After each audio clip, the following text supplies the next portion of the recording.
ఇప్పుడు మీరు నరేష్ గారు అన్నారు కదా, మిమ్మల్ని నరేష్ గారు ఇప్పుడు రాజేంద్ర ప్రసాద్ గారు సినిమాలు ఫాలో అయిన వాళ్ళందరూ కూడా మిమ్మల్ని వాళ్ళిద్దరూ కలిపి మిక్స్చర్ వచ్చినట్టు అనుకున్నారు అనమాట ఈ 21st సెంచరీలో అనమాట. ఈ సినిమాలన్నీ అలాగే ఫాలో అయ్యారు. అలా లేదండి, వాళ్ళు ఇప్పుడు ఎవరిది వాళ్ళదేనండి.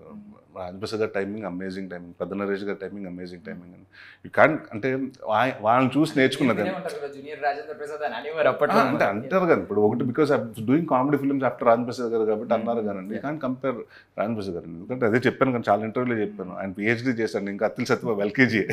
అంటే యూ క్యాన్ కంపేర్, ఎందుకంటే దే ఆర్ సర్టన్ సీక్వెన్సెస్ అండి. ఇప్పుడు నేను ఏదో ఒక సీక్వెన్స్ చేస్తే మా నాన్నగారు చెప్పారు, అంటే ఎంఎస్ గారు చేస్తాడు చూడు తాగుబోతు సీక్వెన్స్, తాగుబోతు క్యారెక్టర్ ఆయన చేస్తాడు చూడు, అలీ గారు చేస్తాడు చూడు, లేకపోతే ప్రసాద్ గారు చేస్తాడు చూడు, ఆ చిన్న టైమింగ్ తోటి బాడీ అని నాకు యాక్ట్ చేసినప్పుడు చెప్పేవారండి.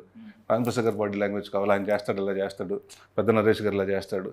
So I use to like learn from them అండి. So it's like they are my inspirations కానీ I can't compete with them and they're like my inspirations. I look up to them. But అంటే ఇప్పుడు అల్లరి గురించి mention చేశారు, అప్పుడు ఏదో సరదాగా అడుగుతున్నారు అని అనుకున్నారు, కట్ చేస్తే ఇప్పుడు యంగెస్ట్ 50 అప్పుడు అనుకున్నాం కదా, వరస్బెట్ 50 సినిమాస్. అండ్ అప్పట్లోనే మినిమం గ్యారంటీ హీరో అని ప్రొడ్యూసర్లు ఎలా అనుకున్నారు, ఆడియన్స్ అనుకునేవారు ఈయన సినిమానా ఖచ్చితంగా హిట్ అయి ఉంటుంది, ఖచ్చితంగా డిసప్పాయింట్ అయితే ఎప్పుడు అవ్వమని చెప్పి ఆడియన్స్ ధైర్యంగా వెళ్ళేవారు టికెట్.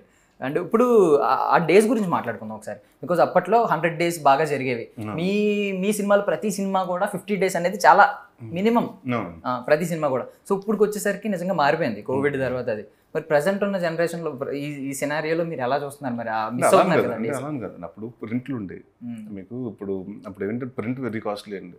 సో ఒకటే థియేటర్లో ఎక్కడ కుకట్పల్లిలో అక్కడ అర్జున్లో వేస్తానండి, అదే తీసుకొచ్చి సత్యం థియేటర్కి అక్కడికి ఎక్కడికి ఒక బైక్లో స్కూటర్లో వెళ్తూ ఇలా ఉండేదండి.